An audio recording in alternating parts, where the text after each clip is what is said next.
Hey guys, welcome back to my channel. ഇന്ന് വളരെ famous ആയിട്ടുള്ള ഒരു ഡെസേർട്ട് ആണ് ചെയ്യാൻ പോകുന്നത്. ഷെഫ് പിള്ളയുടെ ഒരു റെസിപ്പിയാണ് നമ്മൾ ഫോളോ ചെയ്യുന്നത്. എന്നാൽ അത് കംപ്ലീറ്റ് ആയിട്ട് നമ്മൾ ഫോളോ ചെയ്യുന്നൊന്നുമില്ല. നമ്മുടേതായുള്ള ചെറിയ മാറ്റങ്ങളൊക്കെ നമ്മൾ ഇതിൽ വരുത്തിയിട്ടുണ്ട്. ഒരു പാനിലേക്ക് നെയ്യ് ഇട്ടിട്ട് അതിനകത്തേക്ക് കുറച്ച് നേന്ത്രപ്പഴം കട്ട് ചെയ്തിട്ട് ഇടുന്നുണ്ട്. അതൊരു ലൈറ്റ് യെല്ലോ കളർ ആകുമ്പോഴത്തേക്കും ചക്ക ചെറുതായിട്ട് കട്ട് ചെയ്തതും കൂടിയിട്ട് നന്നായിട്ട് വഴറ്റിയെടുക്കുവാണ്. അത് ഒന്ന് ബ്രൗൺ കളർ ആവാൻ വേണ്ടി വെച്ചിട്ട് തേങ്ങാപ്പാലും അരിപ്പൊടിയും കൂടെ മിക്സ് ചെയ്തെടുക്കുകയാണ് ചെയ്യുന്നത്. കട്ടയില്ലാതെ നന്നായിട്ട് മിക്സ് ചെയ്ത് എടുക്കണം. ഞാനിവിടെ എനിക്ക് തോന്നുന്നു ഒരു മുറി തേങ്ങയുടെ പാലാണ് എടുത്തിട്ടുള്ളത്. 1 പാലാണ് എടുത്തേക്കുന്നത്. അതിലേക്ക് കുറച്ച് വാനില എസൻസ് ആണ് ഇടുന്നത്.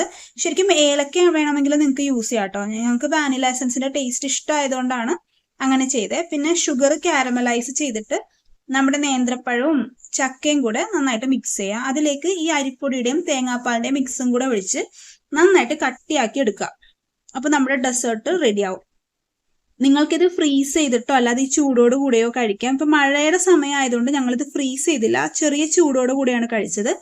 തേങ്ങാപ്പാൽ എടുത്ത് അതേ ബൗളിലേക്ക് തന്നെ നമ്മൾ ഈ ഡെസേർട്ട് പകർത്തുകയാണ് ചെയ്തേക്കുന്നത്.